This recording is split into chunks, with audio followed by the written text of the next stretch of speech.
Hi everyone. I hope all of you are able to hear me. So we'll get started in a minute or so. Just waiting for a few more students to join, and I'm also waiting for Shashank. So he should be here in a minute or so. Let's see if all of you are able to hear us. Just give a thumbs up if you're able to hear me, or let me know in the comment section on YouTube.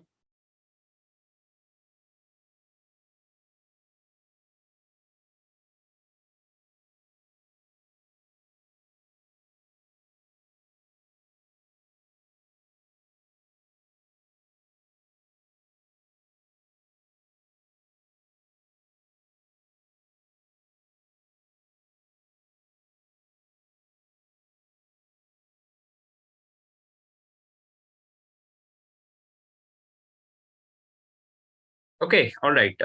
Thanks, Kshitij, for the confirmation. So let's get started with the session. And today's session, as the title goes, is going to be CET finale. So we are going to talk about the last few days preparation strategy for the Maharashtra MBA CET. And I have a few slides with me, so that is what I'm going to share first of all.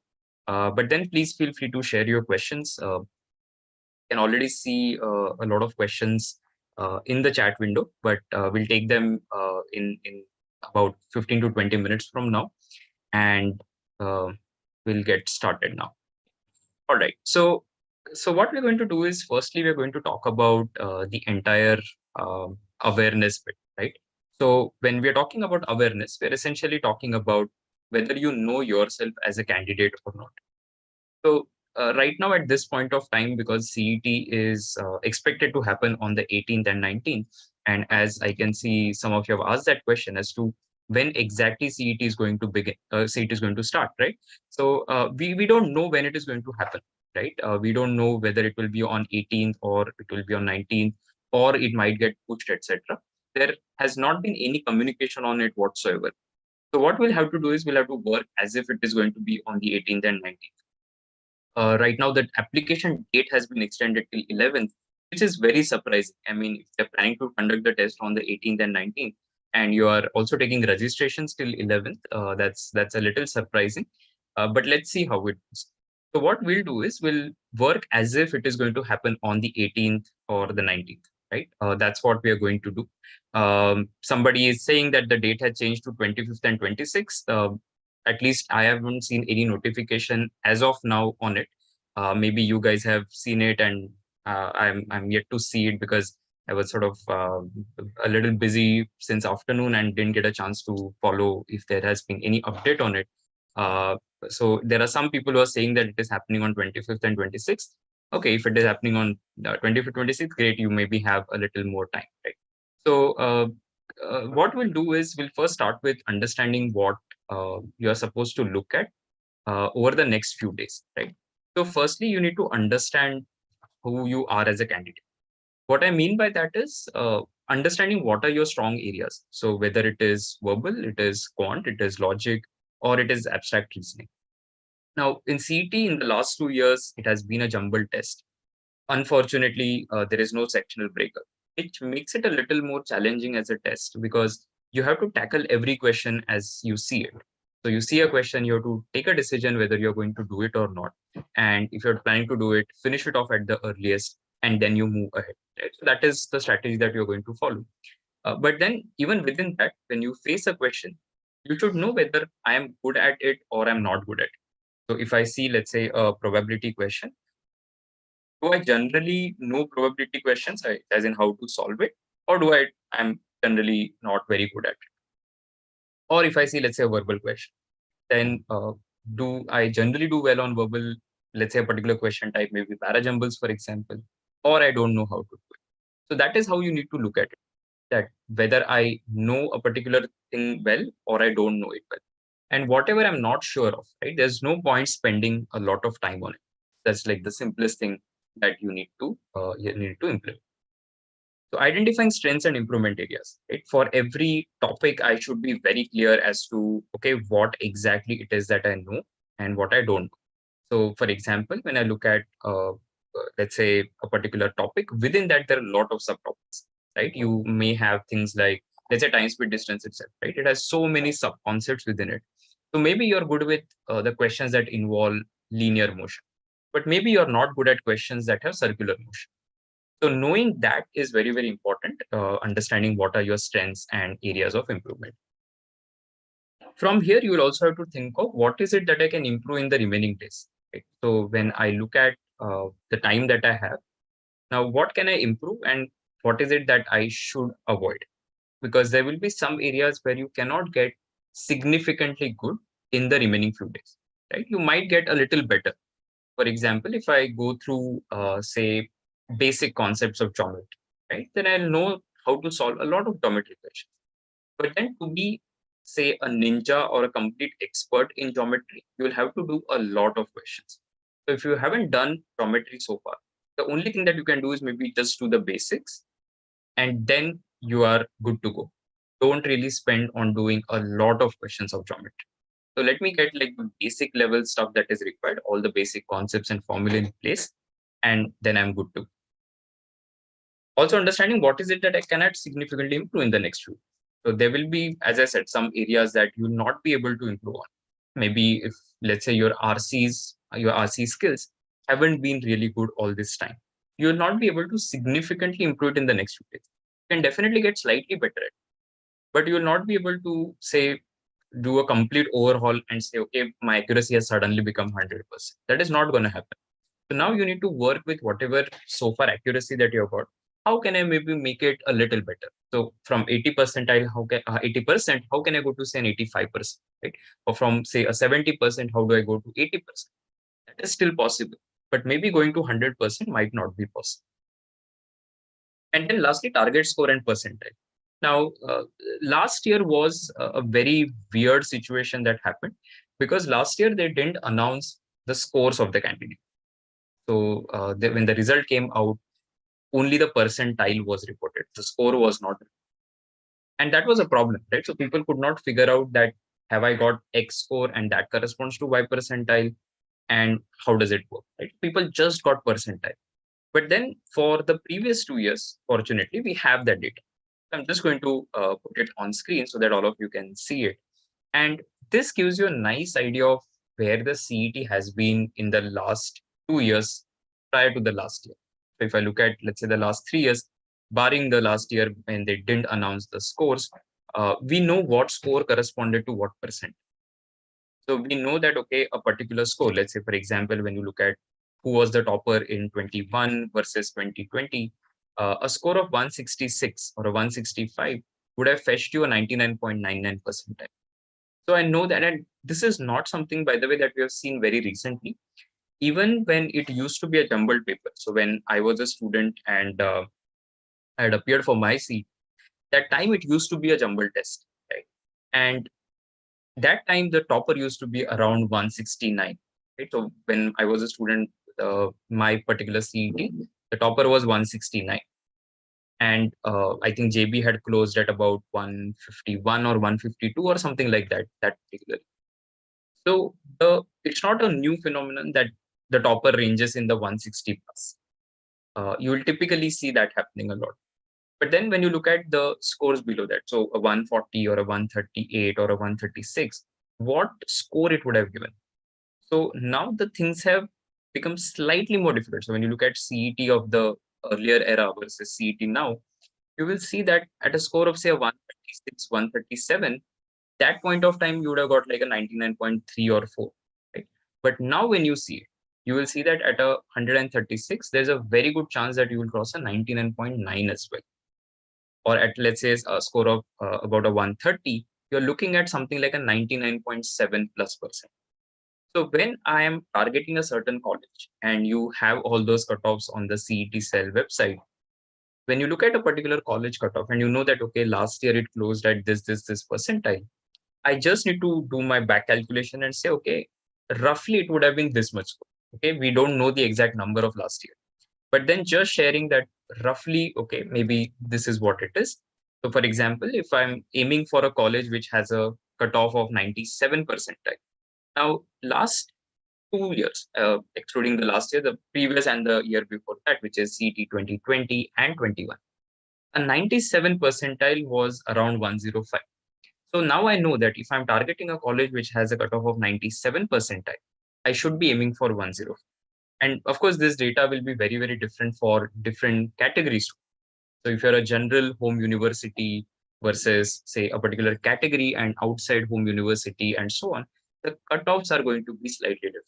And that is why you should look at those cutoffs just to understand what you're targeting in terms of percentile and do a back calculation and say, okay, let me target at least this much score.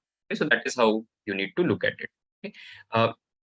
So Shashank is there in the comments, and I guess he could not make it. I mean, he's traveling right now, so he's on road. I'm assuming that he's not having a great connection at this point of time. Otherwise, he would have spoken something. But he's there in chat, so he's going to be taking your questions and he's going to give answers in the chat window. So please keep shooting those questions. I guess he's there, so he's answering all the doubts. Nice. I'll continue for now, and maybe towards the end, again, if it is possible for him to come back, then he will. So, as I was saying, look at this. The last 2 years data is nice data point to have. Take a screenshot if you want at this point of time and have this data with you. So, whenever you take a mock test, whenever you take a SimCET and you get a certain score, to think, okay, what percentile it would translate to if this had been actual test. At the same time, also know that SimCETs are slightly on the difficult side. We tend to ensure that you get the max difficulty that you can see, because the problem with setting easy papers is that if we create an easy paper and give it to you, and you go for the test, and the test comes out to be difficult, you are generally at loss of idea. You don't know what to do. But when you solve difficult papers, and then you go for the test, even if it is easy, you will know how to handle it. If it is difficult, you are definitely prepared for it. So that is why don't worry too much about your scores at this point of time, especially in SimCETs. If you're scoring, let's say, 120, your actual score on the final test is definitely going to be better than that if you're able to replicate your performance. So let's now look at how do you analyze. So I'm sure a lot of you are taking SimCETs and your full-length papers. When you take them, there is always a tendency that people have that they will take a test and do nothing post that. So you need to understand that every test that you take, every full-length paper that you solve, you need to analyze that test very well. You need to understand what are the gaps in my preparation. And before you take the next test, you need to work on bridging those gaps. So let's say I take a test today and I realize that, okay, there are these 8 topics where I am very, very bad. Now, before I take my next test, I am going to work on those topics. I'm going to do maybe 10 to 15 or 20 questions of each of those topics. And then when I go for the test, right, then when I take the next full length paper, then I will be able to see if there is any change or not. Otherwise, if you just keep taking tests without any improvement plan in between 2 tests, it doesn't really help in any particular. Then importance of section order, if at all it is a sectional. See, the problem now is, again, if you look at the format this year, right? When you look at the CET documents that are there on CET cell, the unfortunate thing is that they have given that it's going to be a sectional paper. But then that is the same thing that happened the year prior to that and the year prior to that, right? Wherein they had mentioned that it was going to be a sectional paper, but when students finally went for the test, they saw that it was a jumbled paper. And that is a very big problem. So you need to be mentally prepared for both sectional as well as a jumbled. What if tomorrow you go for CET and suddenly it is a sectional paper? Or what if you go and it is a jumbled paper? How do you adapt to that kind of thing?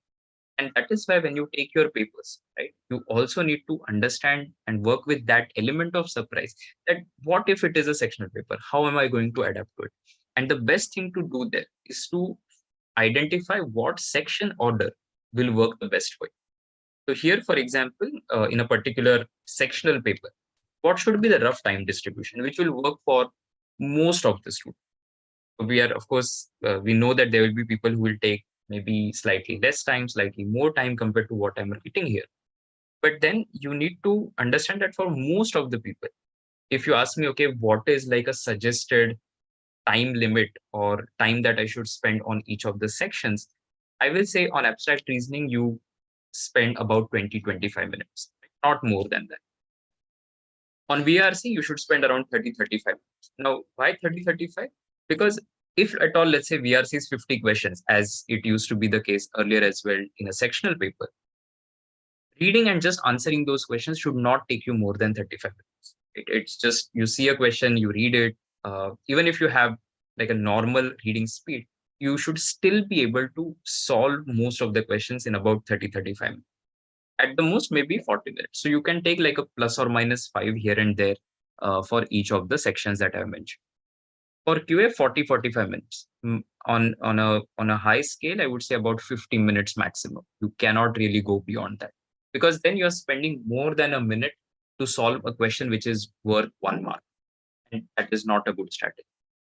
And for LR, 45 to 60 minutes. So going beyond 60 minutes for LR in a standard sectional paper with 75 questions of LR, generally not a good strategy. You can still do a plus 5 minutes, maybe around 65 minutes, but definitely not more than. And this is for a sectional paper. Right? So when I get a sectional paper, if at all I get a sectional paper, I will first and foremost decide what my strategy is going to. And actually on YouTube, so we have, when you look at Shashank's live solving, you will see different tests as well. So you will see one paper where it is a sectional test, that a sectional kind of a paper that he has solved. The other one where it is a jumbled, this one that we did last week was a jumbled paper. So you will understand how to approach these things.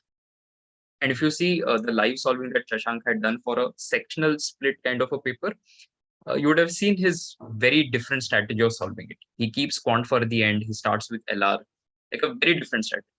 But a lot of people will have the strength kind of a strategy that, okay, what is it that I'm good at? So let me start with that. So for example, somebody might start with VRC, then do AR, then QA, and then maybe LR. Somebody might do an AR, QA, LR, VRC, right? It's completely up to you as to how you want to solve it. But for a jumbled paper, right, strategy is very, very simple, that let me not sit on a question for a very long time. If I see something which is very, very difficult, I'm definitely not going to waste my time on it. If I'm seeing something for the very first time, I'm definitely not going to make an attempt to solve that kind of a thing, because it could be an element of surprise. It could be something that is very, very difficult, might waste a lot of time in the. So to be very quick in making those decisions. As we always say, that CET is definitely about solving a lot of questions, but it is also about the questions that you don't solve, right? That those decisions that you make, that, oh, I'm not going to solve this. And then understanding your own attempt accuracy equation. Now you've taken so many papers, right? You've taken so many full length tests. Now you know that what is your typical accuracy. So let's say, for example, in quant, I'm generally at 70%, or in AR, I'm at 80%. In verbal, I'm at 50%. In LR, I'm at 75%. Now, knowing those sort of numbers always help you, because now you can calculate how many attempts do I need to make. So if on average, my accuracy is 80%, and I'm targeting, let's say, a score of, let's say, a 120, I definitely need to have 150 genuine attempts to be in a position to hit a score of 120. The remaining 50 questions, of course, you will mark them. There's no negative marking. So I hope all of you will ensure that you mark every single question before you call it a day, right? Before you submit the test. So marking everything is definitely important. But then genuine questions, how many genuine questions are you solving? That is very, very important. Because out of those remaining questions that you mark, it's a complete lottery game. You might mark all C's, all B's, or whatever. You definitely don't know how much you're going to do. So it's complete fluke, right? It's just marking something. A lot of people ask on that front as well, as to which option should I mark. By the way, there's no answer to that question. If you do simulations, and I had done it a couple of years back, just to simulate, I took a test and basically just I had the answers in Excel sheet of questions 1 to 200, and then did some simulations. And we realized that no matter what you do, there is no way to say that, okay, you should be going with this particular option. It's going to be fairly random in nature. All right. So I think Shashank is here. I can see him. So yeah, hi. You want to say hi? Hi everyone. Okay. All right. So let's move ahead. Anything on this, Shashank, that you want to add on the entire analysis front? Yeah, so basically the idea is again, as Prasad mentioned, as in you should not get stuck. That is basically the mantra for CET.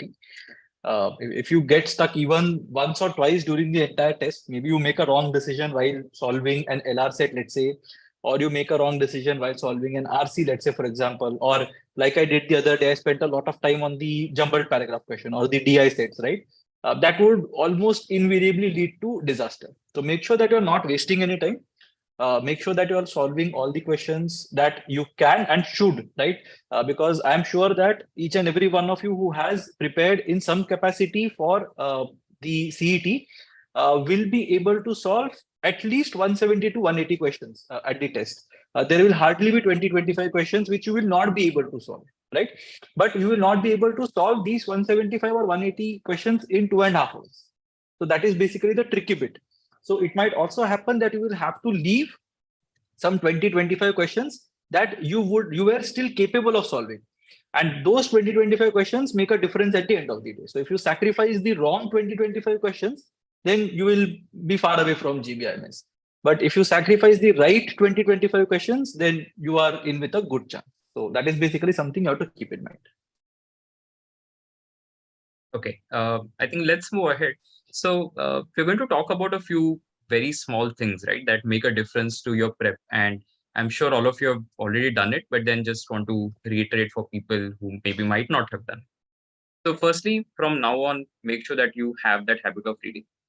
In case you have been reading, great. But if you haven't been reading, please read for 30 to 45 minutes every day. And that is just reading from any non-fiction book, or it could be magazines or newspapers or articles or whatever it may be, right, that you want to read. So just reading for 30, 45 minutes will ensure that you are in the zone, right? You are able to focus, because when you go for the CET, you're definitely going to need a lot of. Then squares, cubes, reciprocals, these are some very basic things. Again, assuming that people have already done, but in case you haven't, please do this, because I generally see this when I go for the test. I will always see somebody who will start writing these things down on the rough sheet, right? So, and people do that a lot for the A to Z series. So they'll write down A1, B2, C3, D4 till Z26. You could have just remembered all those things. So spend some time on doing these things. 1 to 30 tables and squares, 1 to 16 cubes, 1 to 16 reciprocals. Powers are very important again. So remembering things like, okay, what is 2 raised to 8 or 3 raised to 6 and all those things. And then A to Z, the positions of the letters in the alphabet. So A1 till Z26. Also a good idea to remember it in the reverse of always will be very helpful. Then solving questions without pen paper. Now, whenever you take a test, and it could be a very nice experiment to try, that the next paper that you sit for, just try to solve everything without pen paper and see how things work out for you. Maybe there will be some questions in quant or TI that you're unable to solve because of it. Or there'll be some of those tricky LR puzzles that you'll not be able to solve. Uh, it's fine. But just try to see, okay, if you are solving a paper without pen and paper, how much are you scoring? So you can do the entire verbal, you can do the entire abstract reasoning. There'll be at least a few quant questions that you'll be able to do, and a lot of LR, critical reasoning questions, etc. The other thing that you should try is revision of steps in an oral manner. So whenever I solve a particular quant question, especially true for quant, because for a lot of other areas, it's not really step-by-step approach. But for quant, let me at least try to see, okay, can I revise those steps in my head? So when I solve a question, okay, what is the first level of level that I need to clear? What is the next thing? What happens after that? So revising orally will always help you to get better, improve your calculations. Don't skip a topic entirely. Now, if you don't have a lot of time and you haven't done something, you might want to skip it. But otherwise, we would still suggest that you don't skip something entire. So let's say logarithms, for example. We see that a lot of students are scared of this. They will never do logarithms. But it's just a matter of doing a few rules that are there that govern the entire logarithms. Maybe doing about 10, 15, 20 questions. to get a basic sense of what logarithms are all about. And if you get a question in the test, you will be able to solve it because you've done it. So don't skip something entirely. You might have more number of questions from that topic, and because of that, you might lose out on scoring opportunity. And especially in the context of last 2 years, when the papers have been jumbled and across the slots there is no uniformity as to how many questions appear from an area, this is definitely an important thing to keep in. Your slot, for example, might have 60 questions of quant. You don't know.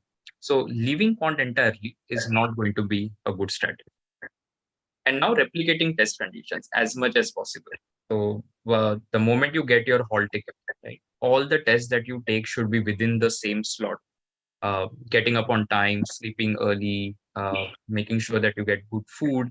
A lot of these are things that impact your test performance, right? And on the test condition front, when you sit at home, right? Let's say now it's a 2.5 hour paper that you have. But then what I will do is I will also sit in front of my laptop or my computer for another 30-45 minutes, and then I will start the test. So that is truly replicating what the test conditions. Because on the test day, you will be going early to the center about 45 minutes to 1 hour in advance, and then your paper is going to begin. You should have that energy for not 2.5 hours, but somewhere around 3 hour 15 minutes or 3.5 hours. That is why replicate test conditions as much as possible. Anything, Shashank, from your side on this? Yeah. So more or less the same thing again. It is completely okay to leave questions during the test, but at least have a working knowledge of the questions, because last couple of years, since the time IBPS stopped conducting it, 21 and 22, the level of difficulty of some questions has been extremely easy.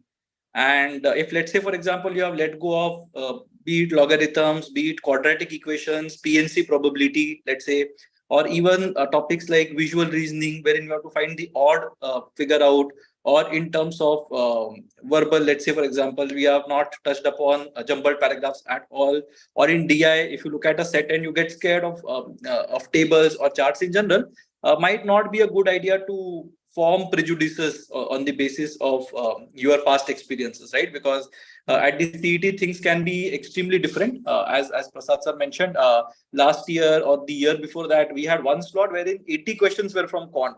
Now, if someone is really good at quant, that is a huge bonus. If someone is not good at quant, on the other hand, it's going to be a disaster, right? So make sure that irrespective of whatever is the nature of the test or the kind of segmentation of the various areas, you are tuned in and you know exactly what needs to be done. So that is very important. Yeah. So we'll move to the next part, which is on the plan for the next few days. Now, depending on how many sim CETs you have solved, and when I say sim CET, we are essentially referring to the IMS test series. In case you have not subscribed to it, you can always have a look at the offering that is available. Sim CETs are fantastic in terms of the difficulty level, and they give you exposure that is required to crack the test. So I would say that if, depending on how many tests you have already taken, there are total 20 full-length tests that we give. So one SimCET every alternate day or one SimCET every day if required. Okay, now a lot of students ask whether should I take 2 tests in a day, and I think it's not a good idea. If you can handle it, you can do it, but then I guess it's an overkill because you will be exhausted by the end of it. You also need to enjoy the whole experience rather than stretching yourself too much. So I would say one test every day, one full length paper is a good idea, or one every alternate day with thorough analysis. So whatever you take, it's not important as to how many tests you've taken, but what is important is have you analyzed those tests so well that you know these are the traps, these are the areas where I'm good at, these are the things that I'm supposed to avoid. So all the tests that you have taken in the past and all the tests that you're going to take now from here, analyze all those papers very, very well. Now, the content that you have covered, uh, do a quick revision also of that, because there will be some things that maybe you have forgotten. Formulae is generally that one thing which is a nemesis for a lot of people, right? Geometry formulae, too many things to remember. So things like mensuration, too many formulas. So now it's a good idea to at least have a 1 or 2 quick rounds of revising all the formulae in quant. Because for a lot of other topics, there's no revision per se. When you look at abstract reasoning, for example, what are you going to revise? Right? You are going to maybe go through some of the past difficult questions that you have solved, maybe the things that you star marked in your book or things that you noted down in your logic repository. You're going to do that. But then for quant, generally, it is going to be that entire focus on knowing the formula. And that is where the revision bit comes into it. Learning from the past mistakes. So if I notice that every single time a particular topic is a problem area for me and I'm still solving it, okay, then I have not learned from my mistakes. So I need to understand that maybe this is the topic that is a problem area for me. Let me not do it right now. Maybe I'll come back to it later if time. Uh, when I was a student, it used to happen with me a lot that my accuracy in things like critical reasoning used to be very, very bad. And I had figured it out over a period of time that my accuracy is generally 3 out of 5. So if I see 5 questions of inference, I'm on a good day, I'm getting maybe 4 correct, but mostly I'll end up with 3 correct out of. And I'll not be able to significantly change that. So my strategy was very simple. Let me finish those off quickly rather than sitting on the question for a really long time. Let me just finish it off as early as possible and not bother about it. Completely knowing that accuracy will be 60%. And let me compensate for that by having areas such as quant or logic where my accuracy is 100%. And finally, mastering intelligent guesswork and option elimination. You also need to, there will be some questions that you don't solve. Right? You will not solve each and every question. Sometimes you'll have to make intelligent guesses. For example, you see a quant question where the values that are mentioned are multiples of 7. And then the question is asking you something, you see options, you don't know how to solve that question. But now you see that, okay, the options are maybe 1 or 2 of them are multiples of 7, the others are not. Maybe take a shot from those two. So making that intelligent guesswork, eliminating options. You see an abstract reasoning question, right? And you don't have time to solve it. But out of 5 options that you have, you see that, okay, in 3 of them, the stick is pointing towards the right side. But now you know that, okay, it should not be that. So maybe you look at the remaining 2 options. So you will have to do some of these things. Otherwise, it's like a complete fluke. Shashank, anything from your end on especially the strengths and areas of improvement? Because people keep asking this, right? That I am not good at something, so will I still be able to make it? If I'm not good at LR, then what? Yeah. So CET is an exam wherein you can't afford to have a weaker section, right? Because again, we are not really looking at questions that require a lot of depth in terms of thinking, right? We are looking more in terms of range. So if you differentiate between, say, a CAT or a ZAT or an IFT and compare it with, say, a CET, the only difference or the major difference that I can see is in terms of the skill set that is required to crack these tests. In terms of CAT or ZAT or IFT, you need to have depth in terms of content. So you cannot really stop only at knowing how to find the area of the triangle. You might also have to figure out the area of the triangle after figuring out the concept of a circumcircle. You might be able to figure out the concept of the circumcircle of a triangle after figuring out the concept of drawing perpendicular bisectors in a triangle and so on. So there are a lot of levels that are required in order to be very good at solving questions in terms of CAT, let's say, for example. But in terms of CET, if you look at the kind of questions that are there, you will mostly get direct questions, which will require application of a single concept.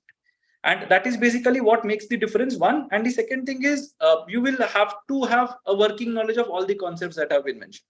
Again, you never know what might happen at the CET, right? You might get 5 questions from geometry. Now, if you are someone who gets scared of the word geometry, although the question is easy, you might be tempted to leave it. Now, someone else who is present, who has a stronghold in terms of geometry, will get 5 marks within, let's say, 2 minutes or so. And that is a huge advantage, right? Because you would have left 5 questions in maybe 45 seconds, 1 minute, 1.5 minutes, whereas the other person has scored 5 marks in say 2 or 3 minutes. And that is going to always be the game changer in terms of CET. So make sure that you do not really think of any areas as areas of weakness. At least have a working knowledge of the things that are going on around you, and you should be fine. Someone asked as in list of the topics that we spoke about earlier. Again, if you look at as in all the topics are more or less important, right? Honestly speaking. But if you are looking at topics which traditionally give a lot of marks, you can maybe think about reading comprehension passages, which might amount to around 15 marks out of 200. Topics from visual reasoning, let's say in terms of analogies, those are generally the easier questions. Series based questions with say less than 5 elements or 6 elements are generally going to be easy. Questions from visual reasoning wherein you have to figure out the odd figure out in a series. You might also want to look at reflections. So look, instead of looking at it in as 1, then 2, then 3, then 4, then 5, look at 1 and 2, look at 3 and 4, look at 5 and 6. If you see 1 and 2 following the same relationship as 5 and 6, maybe 3 or 4 is the problem. So those kind of things you will have to do. In terms of quant, arithmetic is obviously going to be an area which should ideally be on the easier side. Algebra again is generally on the easier side, not very difficult. Geometry might be difficult sometimes purely because it involves an additional step of drawing the figure and then solving the question. In terms of modern math, basic selection and arrangement questions are generally on the easier side. In terms of number theory, LCM, HCF based questions, basic remainder based questions are generally on the easier side. Beyond that, if you see anything, you can sort of let go of that particular question. Right. So that is basically what you have to look at in terms of the different. Just give me a second. Yeah. So in terms of the topics that are there, these are basically the topics that you have to look at. In data interpretation, of course, table-based sets or sets that involve some element of basic calculation with a single graph, those are the ones that you should go for. So all these are topics that are relevant, that are important. Having said that, obviously the other topics are also important and you can't really ignore those topics altogether. So focus on everything, but make sure that your range is in place. And all those of you have been asking if CET has indeed been delayed. Yes, I think it's there on their Twitter handle, wherein they have mentioned there is a circular that they have uploaded in Marathi, wherein they have mentioned that because of the overwhelming response and requests from parents and students alike, they have decided to again extend the deadline even further. And they have mentioned 25th and 26th on that notification that they have shared. It's not there on the CETCL website, but I checked their Twitter handle and it seems to be there. So yes, in most probably it's going to be 25, 26. We'll send an official communication soon across channels. So yeah, that is that. Yeah, I think it was released about 3 hours back. Yeah. So when we look at the Twitter handle, so maybe that is why we were not aware of it. But yeah, it's a very recent development there. Of course, we'll send out a formal notification to everybody after checking all the details. So a couple of things on what not to do, right? So what are the things that you should avoid in the remaining few days? Firstly, worrying too much about your scores.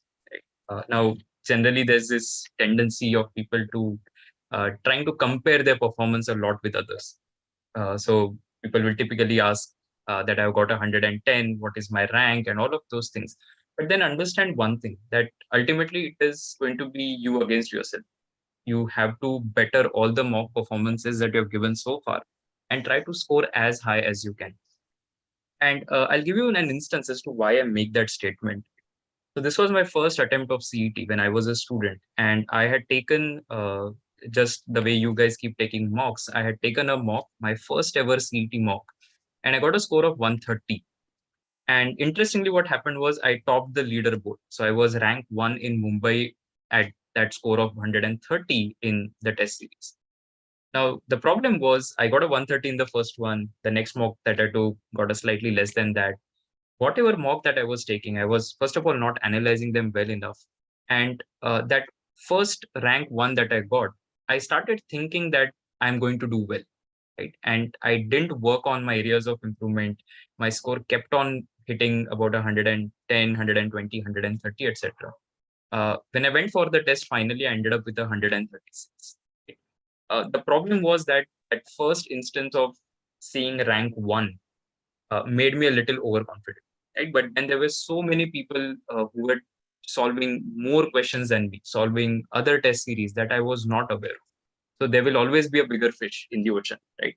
So you have to look at it that no matter what it is, let me just focus on my score, right? And let me not worry too much about my rank, etc. The other is not taking CETs, right? The not taking full length papers, thinking that on the final day I'll be able to do very well, right? It's like saying that I am not going to do any net practice and I will suddenly show up for India versus Pakistan and hit a century, right? The odds are not in your favor. That so the net practice is very, very important. I suggest that all of you take as many full length papers as possible. Secondly, being extremely conservative.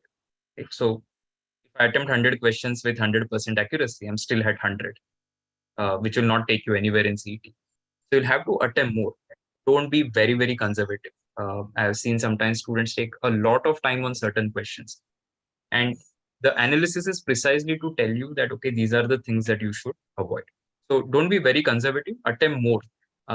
It's also that you learn what is the limit that you have. And a lot of times when we don't reach that level, we believe that whatever we have so far is the limit. So if I've taken, let's say, last 5 SIM CETs, I have been attempting 90 to 100 questions. Now I start thinking that, okay, that is the limit that I have. But now let me, in the next mock, try to go to, say, 120 attempts, which will push my boundary and it will at least give me a confidence that I can attempt more questions. Maybe your accuracy will go for a toss, but at least you will have confidence that I can attempt 120. And then you can work on accuracy. So increase attempt, then accuracy, increase attempt, then accuracy. And you can keep doing it till you reach the final D-Day. Learning too many new concepts. You will still learn a few new concepts. Let me clarify. But I'm not going to suggest that you suddenly try to master a particular area. So don't start tomorrow with P&C if you haven't seen P&C so far. Because you should still do the basics. But don't try to be so fantastic at it that you almost reach a cat level of preparation for P&C. So please don't do that. Just the basics for all the topics should be done. Going all over the place with respect to prep.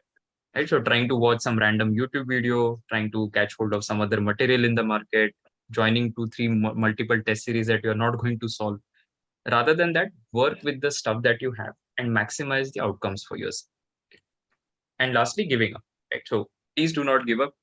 We have seen so many aspirants losing out in the last few days just because of the temperament. And you have to understand that if I think I can do it, okay, I will, and I start working towards that objective. Right? I put in the effort that is required without really worrying too much about what the final outcome is going to be. I will have better outcome. So it's like saying focus on the process and not on the outcome. Right? It's like a classic wisdom that you will get in any sort of philosophical or self-help books. But it's true. Right? So you focus on what is the process to get to a high score, than repeatedly thinking about what the high score is going. Shashank, would you like to add something on this? Because you had like very different experience preparing for CET. I mean, not as good as not preparing for CET. But then, so how do you? What are the things that you would say people should not do if there's anything in addition to this? Yeah. So I basically come from sort of the opposite side of things. So I remember when Prasad went for his serious attempt, I think he had taken a crazy number of mocks, right? Somewhere around, I think 30, 40 mocks, if I'm not wrong. Yeah, I was between 35 to 40. Yeah, so 35 to 40 mocks is what he took. On the other hand, when I took my first attempt or first shot at the CET, I had taken a grand total of 4 mocks, right? So what happened is, even I started at around 135-ish in the first mock. The second mock, I managed to hit a 140. In the third mock, I managed to hit a 154, 155-ish. The next mock that I took, I managed a 165 or 166 kind of a score. And I got really scared at that point in time, right? Because I thought that, okay, I keep on repeating these kind of things, I'm basically tempting fate. And there will be a point in time wherein I will not score as much or better than what I did in the previous mock. So I stopped taking mocks altogether. I got so scared, I stopped taking mocks. I went through the mocks that I had at that point in time, and I solved it in smaller bits, right? So what I did was, I used to time myself. 30 minutes, I used to target 45 or 50 questions in every 30 minutes. So I should have gone through 50 questions in 30 minutes, I may or may not solve each and every one of them, but at the end of 30 minutes, I should be at the 50th question. That is basically something that I consciously decided to do. And I think that helped me become even faster, because as Prasad sir mentioned, your only competition is going to be yourself. That is basically something that is going to be true throughout. You may or may not have someone preparing with you. You may or may not have someone of a similar intellectual level with whom you can compete, but definitely you can always become better than what you were the day before, right? And that is basically what helped me. And to give you some context, at that point in time, the topper was 165. I think that was the first time someone had scored a 165 or 166 and had broken the 200 marks barrier out of 240, inclusive of the GDPI rounds. So I stopped at that 165, 166 level. The final CET score was better than that. So in hindsight, obviously the story sounds complete. It may or may not have happened, but finally I got a bit lucky as well, considering the level of difficulty of the test. But make sure that you know when to pull the plug as well, right? So don't keep on taking mocks purely for the sake of it. At the same point in time, don't avoid taking mocks altogether because your scores have stagnated or because you have got stuck. Try to learn why you got stuck in a particular test, right? Just sharing the observation that, okay, I got stuck is a very superficial way of dealing with things. You are planning to become an MBA, you are planning to become a manager, wherein you will be managing territories, managing people, managing finances, managing brands, right? You have to be able to come up with answers as well. You can't just share observations. That is more or less an execution level thing, right? Wherein you're just sharing observations. Why didn't you perform well? Because 10 people were better than you, right? So that is not exactly something that will help you. Make sure that you know exactly where you went wrong. Be very critical of yourself, as I mentioned in the comment, one of the comments as well. Be critical of yourself once you take the test. Even if you are at a 150, there is always going to be scope for improvement. I still sulk after I take the CET, even if I score 165, I'll generally sulk after a test, honestly, right? And that is basically what I think has made me better, because it is this unforgiving thing wherein you know that there were two areas that you messed up, and maybe you could have gone a bit quicker, maybe you could have done slightly better. So that is always going to be there. So make sure that you are doing it with each passing mock. As I generally recommend people, if you don't know where you went wrong, make sure that you record yourself, right? You can keep a camera in front of you, switch on the webcam, talk to yourself during the test. Wherever you come across a critical juncture wherein you feel that instead of taking path A, you are taking path B, talk to the camera and tell yourself that, okay, this is the reason why I am attempting this particular set, although it might not be one of my strengths. And maybe you can have a look at the recording once you are done with the test. I think that will give you a good insight.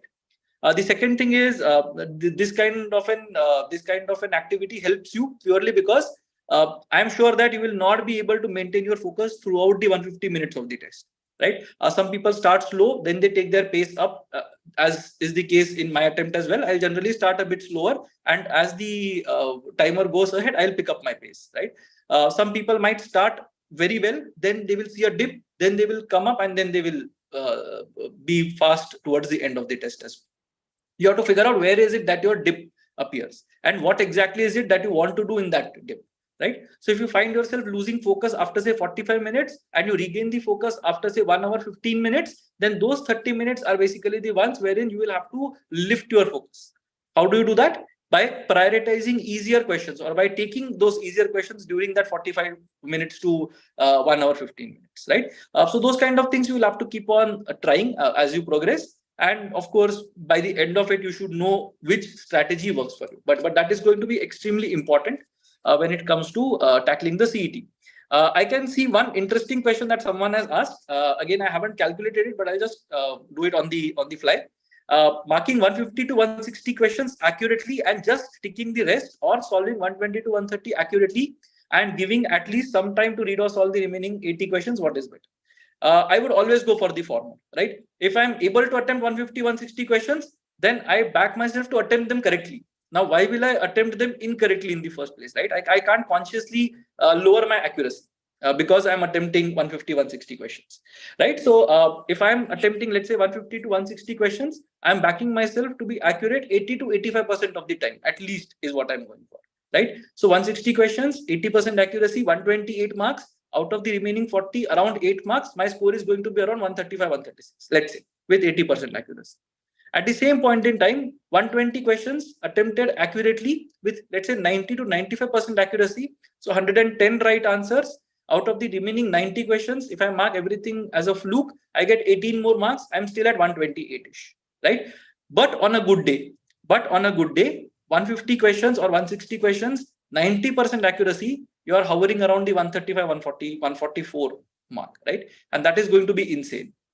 So I back myself to be more accurate, even if the number of attempts goes. And there has to be a balance between both these items. You can't say that because I'm doing this, I'm sacrificing this. No, that will not happen.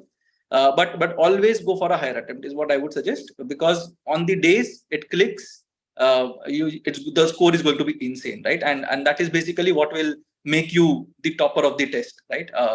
A defensive approach mostly will not end well, honestly speaking. If you go with the mindset of attempting 120, 130 correctly, and 70 may say you are thinking that you are going to end up getting 20 on 70, 7 or 8 days out of 10, it's not going to end well. So make sure that you're attempting as many as you can, and you're attempting them as quickly as you can. Yeah.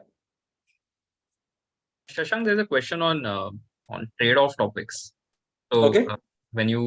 I think the person is asking, how do you decide between that time versus accuracy or marks or whatever, that trade-off? So when I see a particular question from a topic which maybe is a little difficult for me, but I think I'll get it right if I spend more time, those sort of situations. So how do you handle that? Okay, so see, the first thing is you have to understand when you are starting a question as to how will you end the question. So a lot of time it happens in case of Prasad sir, it happens in case of me, it happens in case of all the toppers that we have interviewed till date, right? Whoever be it, right? So last few years we have had a lot of people getting 99.99 percentile at the CET. We also had 100 percentile at the CET. Prachi was there maybe 2020, I think. Yeah. So we have always seen in those situations that people will start thinking about the answer while they are reading the question. It does not happen that I read the question, then I take a step back, then I start thinking about the solution, then I come up with the solution. Typically, that is not going to happen, right? So the first thing is, when you are reading the question, there should be some branching that happens in your head, wherein, okay, you are saying, okay, this is a question based on allegations. Okay, in this question, weighted average has been given to me. That maybe points towards the fact that I will have to find the ratio of the quantities or the ratio of the individual concentrations, let's say, for example, and that is basically how I will arrive at the solution. Now, when you start solving the question, again, the same thing happens. Allegation question, I have to put it in the form of an X. Weighted average will come in the middle. Something will go up, something will go down, then you'll get the answer. So if you have a clear path to solution, PTS, right, then you should go ahead and attempt the question. Be it from your stronger area, be it from your weaker area, whatever be the case, it doesn't matter. If you have a clear path to solve or path to solution, go for it and don't even think about it. At the same point in time, if you know that, okay, the question is lengthy, reading the question is going to take you 45 seconds, reading and interpreting the question is going to take you 45 seconds, then there is no point sitting on that particular question, honestly, right? So maybe you can let go of it in round one.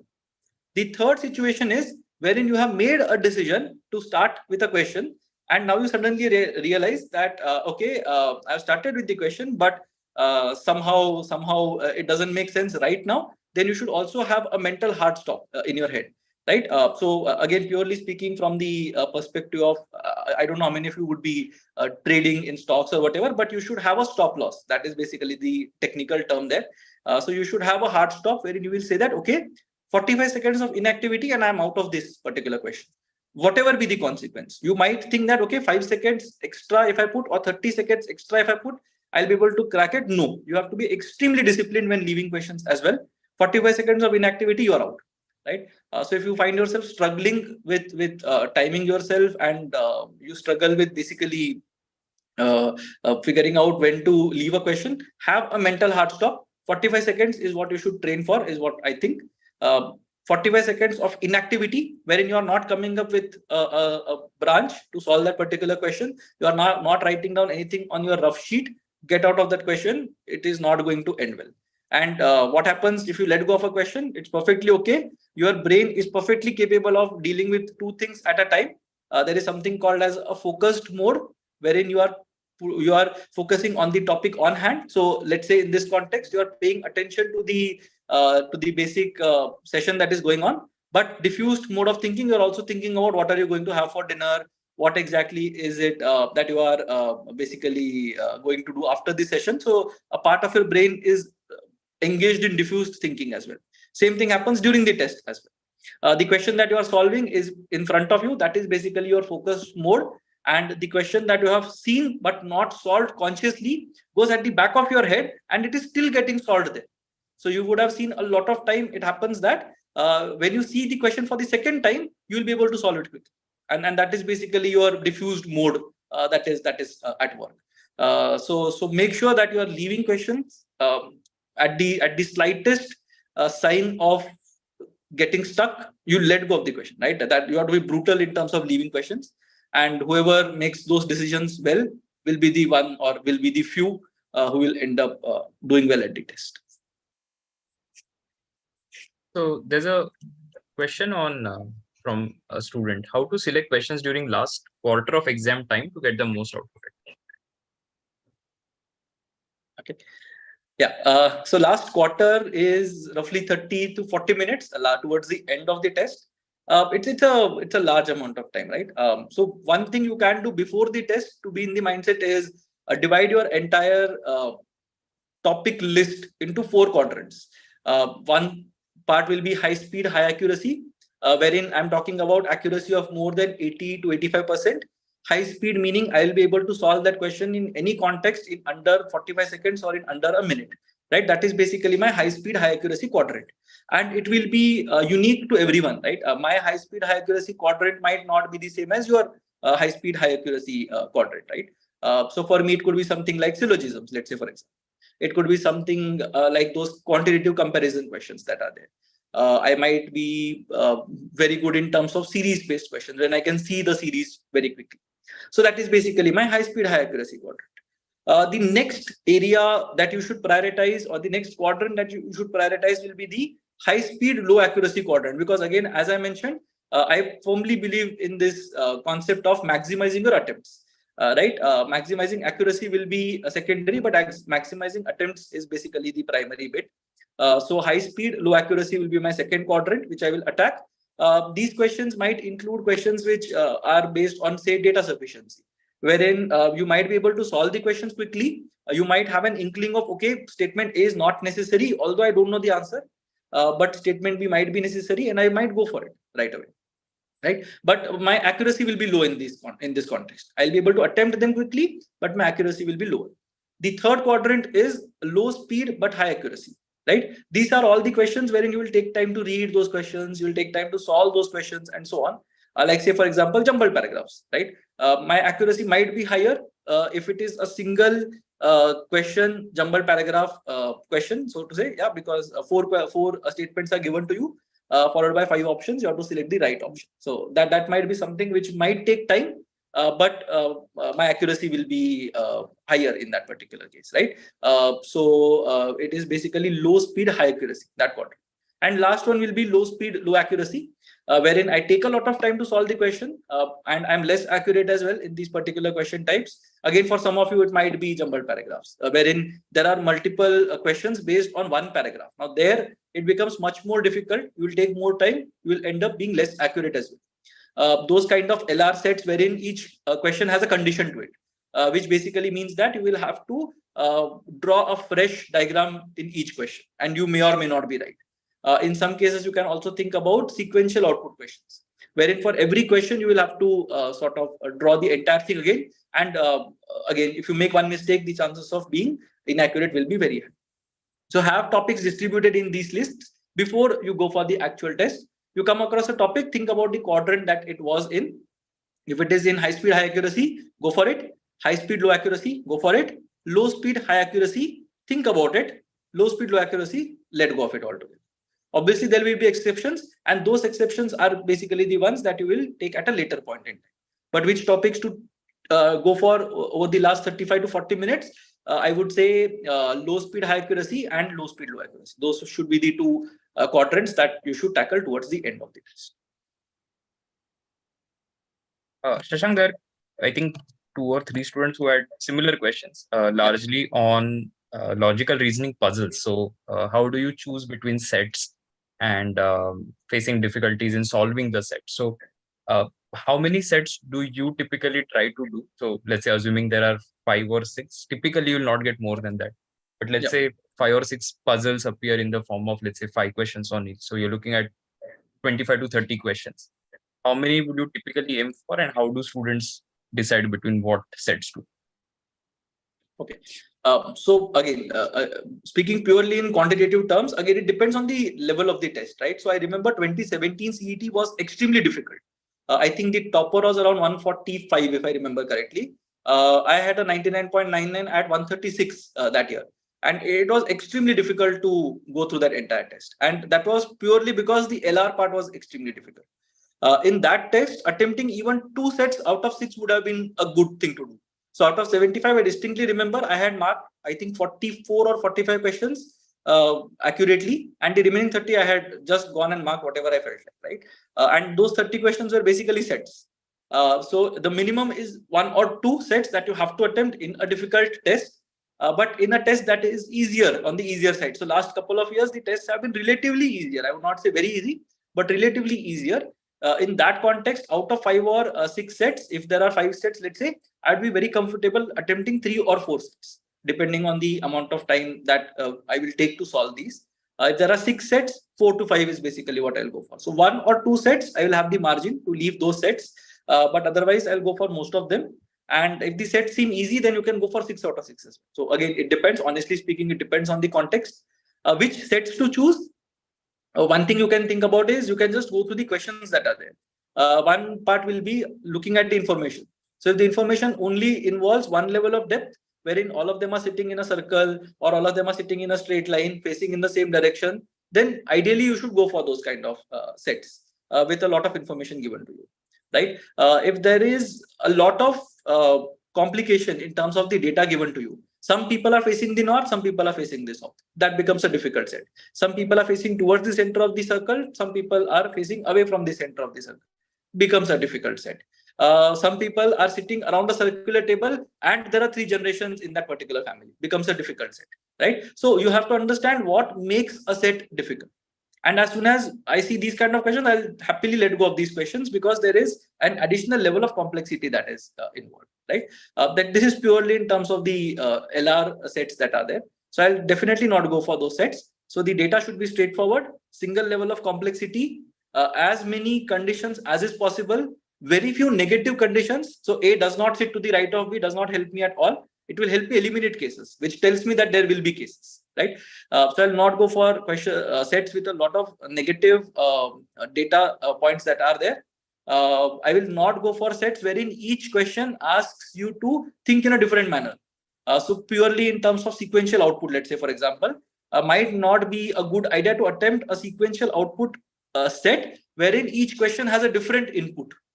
If there is one input and all the questions are based on the same input, my decision changes. I will say, yes, let's go for it. But if there are 2 or 3 different inputs across 5 or 6 questions, I will probably try to avoid it as much as I can, at least at the beginning of the test. One of the mistakes that I did in the live solving video, but yeah, that's a different story. But those kind of decisions we'll have to make. Yeah. There's a question from Pradyumna. How did you solve input-output without pen and paper? Okay, I don't do it without pen and paper. I was writing something.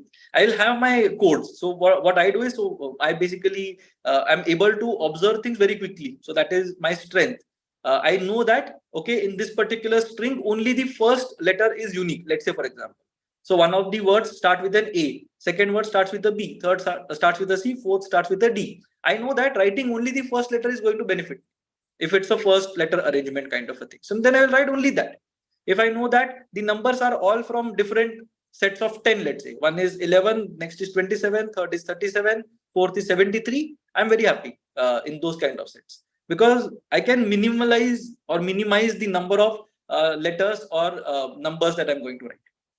However, if I have a sort of a sequential output question wherein there are multiple words starting with the same letter, or all the words starting with the same letter. I will generally not go for those kind of sets. And the same applies for LR puzzles as well. If additional level of complexity also involves people having names starting with the same letters, definitely not go for those kind of things, right? So basically, that is the benchmark that I go for in sequential output. I try to not solve it orally as much as possible, because I know that if I solve it orally, I will go wrong. There are some things that go on in my head, but I have to quieten those noises and make sure that I'm attempting questions only when I put them on paper and I'm relatively sure of the answer. There's a question on RCs. So I'll share my take on it. So question from Dreamer, how to solve RC section. See, there are broadly 2-3 different strategies that people follow, right? And especially in CET, a lot of people recommend you to read the questions first and then go to passage and then try to find or search the answer. Honestly, I don't do it. I mean, I have never done it. I have always been somebody who does the standard old school way of solving RC, which is you read the passage and then you answer questions. So that is what I now if you, I mean, depending on what your natural style is, you can do that. I don't know. I think Shashank also reads the passage and then jumps to questions. So we typically don't look at the questions beforehand. Yeah. So try to do it as much as you can. Obviously, if the question asks you which year was the Vasco da Gama born, and the question basically tells you that okay, the year was something, then that is basically a question that you have to attempt without reading the passage. But typically, you will not get a lot of factual questions. So in the live solving as well, when things got slightly desperate, I went for a couple of questions wherein they had asked the meanings of words. And to tell you the meaning of words, I need not read the entire passage, right? So direct questions, you might still go for it. But again, I'm not a very big fan of answering inferential questions without reading the passage. Again, in a very desperate situation, what I can do is I'll just read the question, read the options, and whichever I feel is morally acceptable, factually not very extreme, I'll go ahead and mark that answer. So there is obviously some method to guesswork as well. But this is for desperate situations wherein I have 5 minutes left and 30 questions to mark. At that point in time, I will do these kind of things. But otherwise, at least read it very quickly. Should not take more than 2 or 3 minutes, 2 minutes to read the entire passage, because I'm not worried about imbibing whatever concepts or knowledge that has been mentioned. That I'm not worried about doing that. I just need to understand what the passage is about, and that much should be good enough, honestly. Yeah. I think we have answered most of the question. Maybe we'll take one last question from AIM. I'm able to solve the easy ones in first go, but what happens in the second go, I'm confused with what to solve first. And I think it's bound to happen, right? Because when you're following the round strategy, your first round is going to be the questions that you know for sure, the easy ones, the direct ones. And then as you go to the second round, you have exhausted almost all the easy questions from the paper. So you're definitely going to have those situations when you see a question and you're like, oh, I don't know this. Or maybe I'm like half sure of how it is to be done. Even within that, you follow the same approach, that if you see something which one thing might take 2 minutes versus something that takes 1.5 minutes, you do the one that takes 1.5 minutes. So it's going to be on time front and your strength front, that then you play on that, right? Rather than worrying too much about it. The decisions are supposed to be made very, very. You cannot sit for like 30 seconds to make a decision whether you're going to solve it or not. You read a question, you make a decision, you move ahead.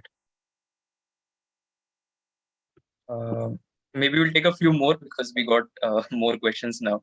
How to prepare for VRC? What is usual accuracy in VRC section? So Sarthak, I think for VRC, a good student will generally cross 80% accuracy. If you are a decent student, getting somewhere around 70% accuracy is what you're looking at. Anything less than that, I think, would be low. So let's say, assuming you get 50 questions in VRC, getting anything less than 35 correct is not a great accuracy in VRC. I would say 70% should be like a bare minimum that you aim for. Of course, keeping that balance, right? So maybe there will be some question types where your accuracy is low, maybe not very good at grammar, right? So making a mess there. But then you're good at RC, you're good at parajumbles. So there is a compensation that you're doing for being not so good at one particular area. 70%, 80% would be the aim that you keep for yours. In terms of important topics, so firstly, RC definitely, because you'll have 2 or 3 RCs, let's say. So that is going to be a big chunk. Along with that, grammar rules are very, very important. A lot of questions on sentence correction, identifying the part that contains error, those will be there. So grammar would be the second pick. Then individual areas like parajumbles, inference, summary, etc. And then vocab, because with vocab, there's no limit to what you can. And especially in the limited time that you have now, you'll not suddenly develop a vocab of, say, another 2000 new words. Whatever you have been doing so far, like reading on a regular basis or solving questions from your mocks and your material, just continue to do that much, and that should be. But definitely do all the grammar rules, because students take that bit very lightly. And those questions are very straightforward most of the times. So things like subject to verb agreement, parallelism, the very commonly asked question types. So work on that. Is it worth spending more than 30 seconds on a visual reasoning questions? Fair enough. I think 45 seconds to a minute is also fine. I need to look at it from that accuracy angle also. Right? So let's say assuming 25 questions are there, and you spend, say, 20 minutes on it, and you get 22 marks, right? Very good. Or even if you spend 25 minutes and you get 22 marks, still very good. So it's not that every question you will be so conscious that, okay, 30 second, 30 second, 30 second, and you'll suddenly switch to another question. That's not going to happen. One question maybe takes 1 minute. The next question you get answered in 15 seconds. So it's okay. Don't get very particular about every single question, how much time you spend. Shashank, if you want to take the next one, there's a question from Deep. Should we listen to the analysis parts of previous slots, assuming ours is not like the first day, first show, given the huge variation in slot? So should I listen to the first day, first show commentary? Yeah. So again, honestly speaking, I don't think you will be able to detach yourself completely from following the analysis. If you are a serious student and if you are prepared in any capacity, you are bound to have that anxiety in you. The easiest way to do it is to get rid of that anxiety. Just go through maybe an analysis and get done with it. Don't think too much about it. But then again, it's a good idea to be mentally prepared before the test, right? I have always observed that the more data I have before the test, the more mentally prepared I am to deal with the eventual outcome. So whenever I take it in the last slot, or maybe the third slot, or whichever slot, which is not the first slot, of course, I tend to do slightly better. Is what I have figured out, because what I do is I talk to a few people who I know will give me good analysis, right? So it could be Prasad, right? So if Prasad has taken it in the first slot, let's say, I'm going to take it in the second slot. I will not look at analysis with a lot of intent, honestly. I'll talk to Prasad, get an idea as to what exactly he went through, and that one experience is good enough for me, right? Or any other colleague, let's say Gaurav, for example, let's say one of my colleagues. I know that his analysis is something that I will know is genuine, and I will be able to maybe base my strategy on that analysis. Let's say, for example, Sriram used to be there. So again, I know these people who will be beneficial to me in terms of analysis, right? So stick to one bit. Don't get involved in analysis so much that you are going to analysis of everyone who is sitting there with a camera, right? And that is very dangerous. Maybe look at some genuine sources. One source is decent enough. You can obviously look at IMS's analysis, which will be prepared by Prasad and I and the other mentors who will be appearing for the test. So we will basically be coming up with our analysis as well. So look at one source is what I would suggest, and then forget about it. Form a broad perspective in your head and forget about it beyond that. Detaching yourself, if it leads to anxiety, then don't torture yourself. Get done with it, and again, then focus back on your test. Yeah, there was one more question. Yeah, I guess we'll take one last question from Pramod. Suggest the way to manage time in exam in the best way. I think there's this sort of like a nice concluding question. So what we'll do is, Shashank, if you can talk about both jumbled as well as sectional. Yeah. So in a jumbled, how do you manage your time, versus a sectional, how do you manage your time? Yeah. So in jumbled, the decision making becomes much easier because there is nothing to decide, right? It's going to be in a manner which is jumbled in nature. So I will not really have a lot of choice in terms of which questions I can see. There are a couple of things that people generally do. I generally don't do it because I know that I will be able to reach 200 in most of the scenarios. So I generally don't do it. But there are some people who will have a look at the question paper, the view question paper button. If it is there in your test screen, then that is a good idea. You can just look at it and have a look at the entire test very quickly. Don't spend a lot of time on it. Maybe a couple of minutes at the beginning, and try to figure out which parts are there that are favorable to you, so that you don't really end up messing your timing, right? So make sure that you do that exercise or get that thing out of the way if that option is available, and if you are particularly anxious. The second thing is, always look at where you are after every 15 minutes or so, right? After every 15 minutes, you should be 20 questions ahead of where you are. That is basically the average. You have to be better than that. So after 15 minutes, if you are at question number 20, you are doing a decent job. After 20 minutes, if you are 30 minutes rather, if you are at question number 40, you are doing a decent job.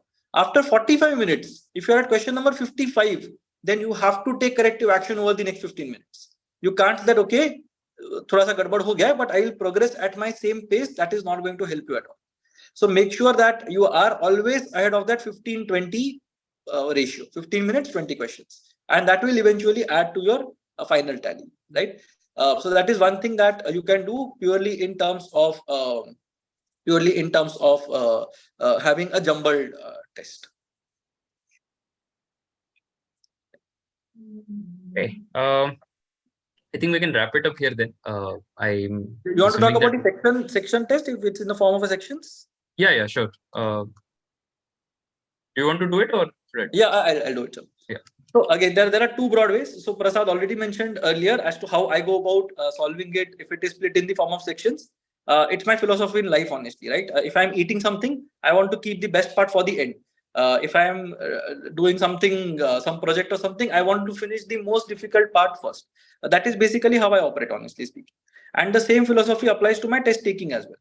I want to get rid of the difficult questions as soon as possible, so that the next part or the later part of the test is easy for me. That's why I go for logical reasoning or the analytical reasoning part at the very beginning of the test, but I make sure that I'm leaving that section in 60 minutes.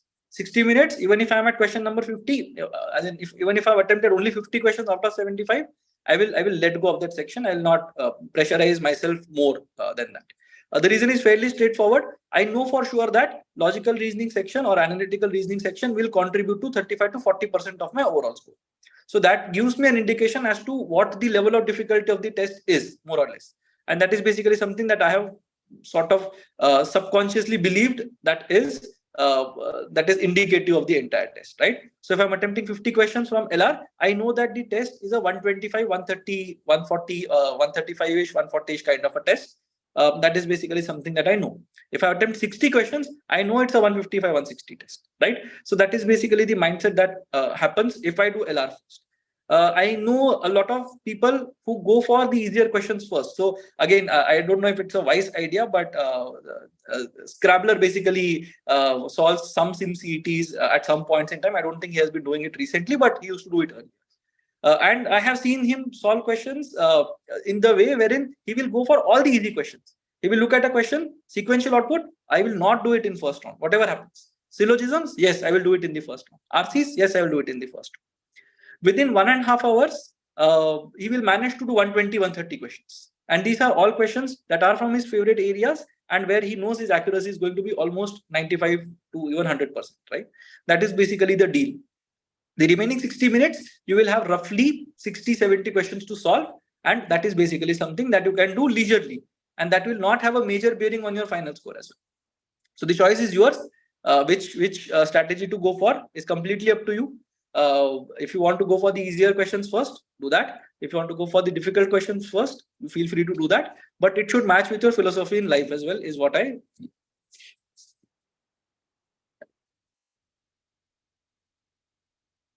Okay, I think that's about it. So thanks everyone for joining. Wish all of you all the best. We'll definitely come up with the analysis as soon as the first slot gets done. Until then, we'll see if we can do maybe another session or some video that will help you towards the end. Definitely, you should subscribe to the channel if you haven't done it already. And CMAT is also around the corner. So for those of you who are preparing for that, start taking mocks of CMAT in case you haven't started. Some of you are asking whether should I enroll for SimCT right now. I think it's still a good idea to do that because you have, considering 25th, 26th as a date, still be able to solve a lot of tests that are out there. In case you haven't done it, you can definitely consider signing up for the SimCT. So thanks everyone for joining. Wish all of you all the best once again, and stay tuned. We'll be very happy to take your doubts. So after the session is done, if you have anything, leave it as a comment, and either Shashank or I'll get back to you. Bye everyone. Thanks. Bye everyone. All the best.